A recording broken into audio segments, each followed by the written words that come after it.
Good morning, Facebook family and friends. Good morning. How's everyone doing? Happy Friday. Wisdom walk number 46. The answer was simple. So for those of you that had the appetite yesterday to listen to wisdom walk number 45, I don't understand, then I have some answers for you this morning because I do understand now. And I kind of set you up because I kind of knew what the answers were before, but of course, we're going through a process. We're going through a process of helping people, changing lives, putting people in a different mindset. So I kind of have to go down the road with you sometimes and walk you through the path slowly. And for those of you that started with me on this journey of wisdom walks back in January of 2021, one of the most important ones was the one with the little picture of the little baby. And I kind of talked about how we were as a child, as a baby, we didn't know how to walk. And we were crawling and we saw that shiny object. And the reason why babies or low ones move to there, they're curious. Curiosity. Curiosity makes them see something and they want to go figure out what's going on. May not be able to walk, but they're going to crawl. Then eventually when they start walking, they fall, they hurt themselves, they stumble, but we move on. And here you are as an adult, you don't even think about walking anymore. But it sure was difficult when you were a baby. So same situation in life. So here's what I figured out from my wisdom walk yesterday. So why do people do and why do we continue doing the same things that we do and hoping for a different result? And the famous saying says that if you keep doing the same thing over and over and expect a different result, it's called insanity. So I understand. But everything in our society, everything in our world is set up for what we have right now. That's it. You think about the one percenters that we talk about. Why is it called one percenters? Because 99% of the people are living in the same process. And you have the very few that are living the life of abundance, which we're all supposed to do. But society and the system puts us there because the things that make the one percenters, guess what they don't do about that? They don't teach that in school. When's the last time you went to a public school and they talked about investing, how important credit is, how important it is to save, how important it is not to buy things on credit, and what it's like when you put $10,000 on a credit card and you pay the minimum payment and it takes you 30 years to pay off the balance. Take a look at it. Do the math. Look at a $10,000 credit card at those rates, and yeah, they put these little teaser things out there. 0% rate on this card, and you miss one payment, and you didn't read the small print, and it jacks it up to 28%. All the little tricks, all the little things that makes them the one percenters. So the system is stacked against you from day one. But you have to break out of that system and you have to start somewhere and you have to make the decision that enough is enough. So yesterday we talked about why people don't do the things that they're supposed to do, but yet, and someone mentioned something which is which I understand, it's fear. And a lot of people are afraid to do certain things, and I get it. A gentleman yesterday says, I lost $500 in a scam, and it makes me not want to do anything anymore. And I get it, and I understand it. But you have to understand that fear is probably the biggest thing that will shut down anything you can achieve in life. It was funny, I was with some friends over the weekend, and a couple of them jumped in the water, and my boat has the props in the boat is like knives. So if you hit one of those babies, you're going to the hospital. And of course, I always tell that story to give them fear so they can be more careful, because I'm not wanting you to go to the hospital to get 25 stitches by hitting my props. So I tell the story about how badly you can be injured. And then one of the people were getting on the boat, and I can tell the fear in their face. I can just tell that they were like, oh, I don't want to do it. I don't want to do it. And I can just tell, and I'm like, don't worry about it. This is what you do. And I guided them, and they were able to get up very easily, no problem at all. And I saw the fear disappear in their face because they had a coach. They had someone sitting there showing them what to do. Well, you guys have a coach. You have someone who's been sitting there showing you what to do since January with all documentation, showing you how to get out of the rat race, show you how to put yourself in a position to be a 1%er, and you just have to make that decision.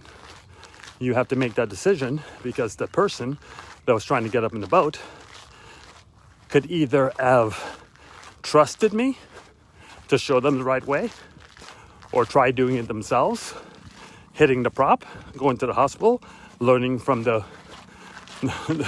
rule of hard knocks, or get the coach. They chose to get the coach. Worked out perfectly. And very interesting, the next time they jumped in the water, didn't have to coach them anymore. Was able to get up, no problem, done, simple, accomplished. So, as you look at your life, and you look at the things that you're trying to accomplish, what are we trying to do? Had a gentleman this morning, every morning I wake up to at least 10 to 15 to 20 messages, and from all over the world. And you never know who you're touching. You never know who's listening. That's why I'm very, very careful of the things I say and my explanation of them, so that no one misunderstands them and goes out there and hurts themselves. So someone mentioned, hey, I followed you last March when you were talking about all these stocks were on sale. And I'm not a stock person. I have day traded before. It's a horrible way to live your life.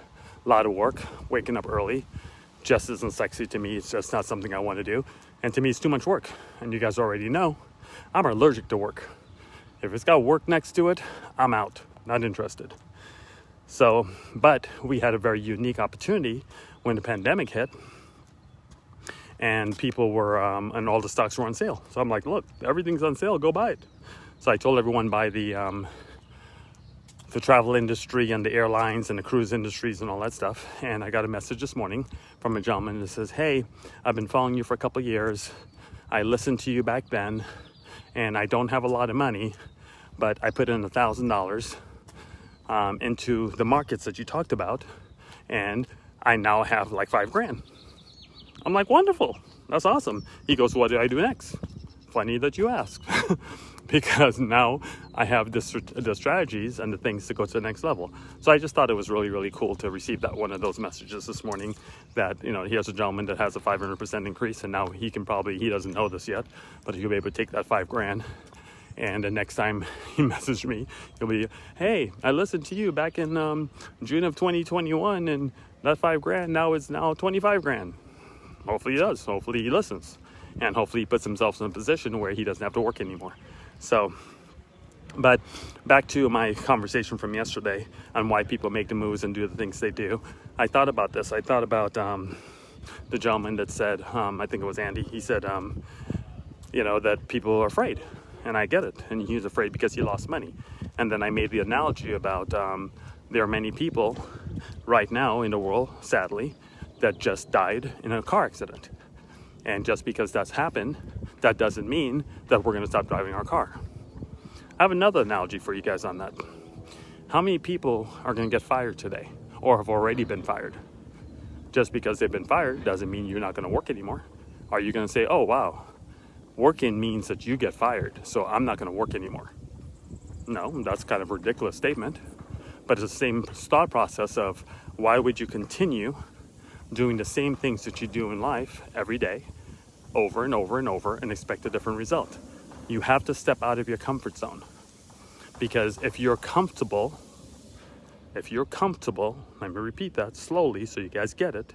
If you're comfortable in your life, that's a life that's not growing.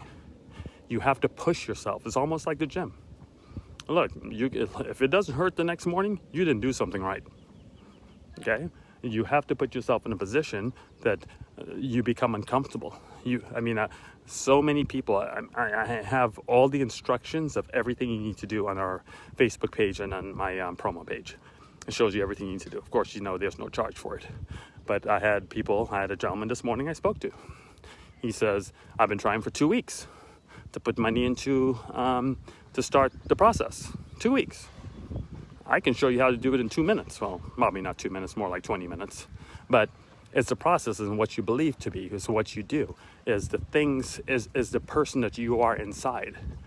You have to have that killer mentality. I can't give you that. The only thing that I can give you is show you the opportunities, proof that they work, help you with the mindset of life so you are more positive, because we know the schools don't give you that type of positivity.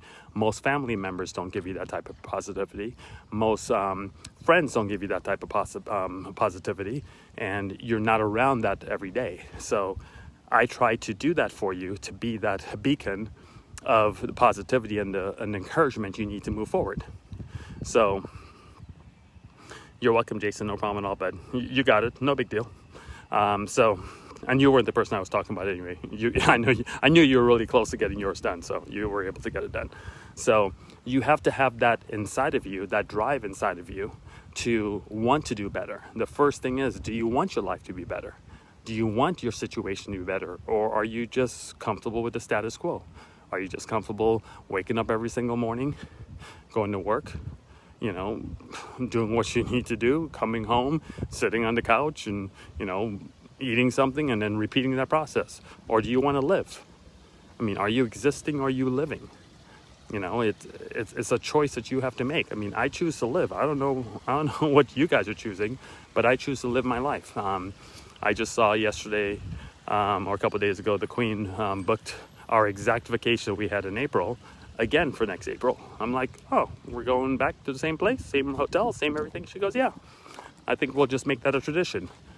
So it's really weird. We don't do traditional things, or we're not in traditions. I'm sorry, take that back. We're not in traditions, but we like traditional things sometimes. It's kind of weird. But we don't celebrate birthdays and Christmases traditionally and do all the traditional stuff, but every birthday you'll find us at the same restaurant, or it's kind of weird. So I think now we're going to make this a tradition. Every April, we're going to go to Maldives and Dubai, and that'll be our yearly thing, and then we'll do other things around there. So it's kind of interesting how life shapes and life curbs you. And I remember, I think I did this in one of the wisdom walks I talked about. We saw the Burj Al Arab being built, I think it was 1999, and saw the rates and all that stuff, and we're like, that's a pretty cool hotel. And we could have probably stretched it. It will be kind of a decision to make to stretch it, and you have to do a little bit of savings to spend that type of money on rooms. And then all of a sudden, the investment portion, we've owned our own businesses. We've had success many years, and things were great, but doesn't mean because I have success I'm going to drop that kind of money, because I want my money to last. I want my parents to last. So until we started doing what we did in January, where our money started having tons of babies, then all of a sudden it's pretty easy. Pretty easy to book a $5,000 or $10,000 a night room if you're not paying for it, if your babies are paying for it. And if you don't understand what I mean, you need to check out some of my wisdom walks. But if you wake up in the morning and you're getting 1.9% on your money, and you have a large amount of money in there, then that 1.9% can go to pay for a room every night. You just made it in one day. It is what it is. So the whole point of yesterday's thought was to kind of wake some people up. Hopefully I didn't offend anyone, and if I did, I apologize. Sometimes you need a little bit of tough love to wake up a little bit. I can't always be easy about this stuff, because it really is important. It's important that we live our best life. It's important that we start living. I'm telling you right now, whether you believe me or not, you were not put in this world to just exist, on this earth to just exist. Some people feel that they were born into a poor situation or a bad situation. Maybe you're born in the inner cities and you think, that could never be me. You're so wrong. You're so wrong. Because whatever you think and believe, so it beeth. I mean, that's in a good book. So what are you thinking every day? What's your thought process? Where do you want to go? What do you want to accomplish? Those are the things that matter. It was funny, my friend Vanessa was saying yesterday she has friends that say that they won't travel overseas because they think the plane's going to crash. Well, more car accidents happen than more people die in car accidents than they do in airplanes. So I guess they're staying home all day and not driving their cars either. I don't know. But it's funny how we think of certain things and we do certain things in our life and it holds us back. And I just hope no one's being held back anymore. I really do. I hope you decide today to make a change and decide today to put yourself in a position to win, put yourself in a position to live. I got some news yesterday. It hurts. It hurts a little bit because I haven't talked to this person in a while, and I feel bad because we were so close when I was in my 20s. He was older than I was. He was about, I think probably 10 or 15 years older than me, but I was one of those young people around where, like, I bought my first house when I was 18. When all my friends were out partying or whatever, I was trying to find a mortgage. So I was always a kind of go-getter that way. And the neighborhood I bought my first house, I remember, was like 700 something square feet. This little bitty house in Colton, California. $59,000 I paid for that house. It was interesting. But the whole neighborhood, everyone came out in the neighborhood and they sat in their garage and I met them. And I remember him and his wife, his name was Lavoy and Robin. They had a beautiful daughter named Selena. And my kids met them and whatever. And I found out yesterday that he died in April. And it kind of threw me. His daughter actually saw me on Facebook, and she was in Havasu over the weekend. I didn't. Her name was Selena, but then she goes by a middle name, and so she got married and had a kid and all that stuff. And for some reason, we hooked up on Facebook, and I was like, wow, I haven't seen you since you were like 7. And so we chatted a little bit, and I didn't get to see her in Havasu. I think she was going to be underwater on Monday, and I already left. But I saw one of her posts, and her dad's birthday, my friend from back then, his birthday was yesterday. And she just had a post how she misses her dad, and I didn't know. I didn't know he was gone. And you sit there and you think, death is final. That's it. There's no do-overs. You're done. It's over. So why wouldn't you live your life today like tomorrow's your last day? That's what I want you to think about it. I know it sounds kind of cliche to say that, or it may sound, well, Clay, that's easy for you to say because you don't have the stresses that the normal person has about paying bills. And look, I get it. You think I wasn't there? I think I've told this story before. I remember one time with one of our businesses, the queen told me, she goes, payroll is Friday, right? I says, yep. And she goes, we have $19 in the bank, right? I go, yep. And those are the days of entrepreneurship. Sometimes you got to do what you have to do, and it's tough. And I know those stresses exist because I've had those stresses in my life. But I found a different way. I did the success principles. I did the things that need to be done. I worked hard. I had the discipline. Fortunately, I was doing very, very, very well before Rabu walked into my life, and he walked into my life about 4 years ago, and we talked about lots of things, and he was going to get involved in one of my companies. And I think on the 11th of this month is when he first called me in June and says, hey, I'm starting this investment club, this group. And I wasn't listening, and I wasn't hearing. And that decision probably cost me $10, $15, $20 million. Probably did. But there's nothing I can do about the past. I can just look out for the future, because he is so much ahead of the game that we are in right now. Now, we have added some things to our system that he doesn't have. And, everybody has to do their due diligence to do what's best for them and their group. But, we're just a club. We're a social club of things that we do to help people go to the next level. And it's working brilliantly. This is absolutely, by far, the most important thing I've ever done in my life.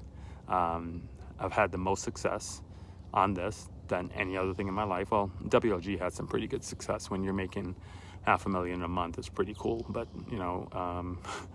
that was a lot of work. So I would consider this a lot better than where we were then. And the best part about it is we got to bless a whole bunch of people, and these people that's retiring, or people around us that's retiring, is just amazing. So I just hope you come up with that strength. I guess that's the best word I can use. The strength to have the discipline to do what you need to do to go out and live your best life, to go out and live and not just exist. And it takes time. It takes time for you to get there. You can start off slowly, and you move and you move, and it grows and compounds and compounds. I'll give you an example of what I mean by that. I have told this story before, and I'll end with this. I will give you $1 million or 1 penny doubled every day for 30 days. And most people say, I'll take the million. Well, if you waited for 30 days, you get the million right now. Sounds great, you got $1 million. But if you waited that 30 days and took that little penny, every day doubled for 30 days, it comes out to 5.7 million. So you would have lost $4.7 million by making the wrong decision. So you know what? Do the math. Go on your calculator, hit 1 penny double a day. Tomorrow is 2 cents. Third day is 4 cents. Fourth day is 8 cents. Fifth day is 16 cents. You're sitting there collecting. There's no way that can get to 5.7 million. Watch it. Wait till you get to about day number 22 or 23. It just goes insane. And that's what happens with the things that we do. You start off slowly, you build up, and then one day, not that far from now in the future, now you're retired. Now you get to continue on and live your best life. So take care of everybody. You guys have a great weekend. Have a great Friday. It is absolutely beautiful out here in Southern California. Hopefully it is wherever you are. I did a post yesterday saying that the Queen and I are going to be warm weather chasers from now on, because I don't like the cold at all, especially coming from the islands. So we're going to start, every time it gets cold, we're going to find somewhere to go to make it that's warm. So I'm pretty excited about that, and excited about where the future is going to bring, and as we continue living our life. Okay, take care everybody. Have a great day. Bye bye.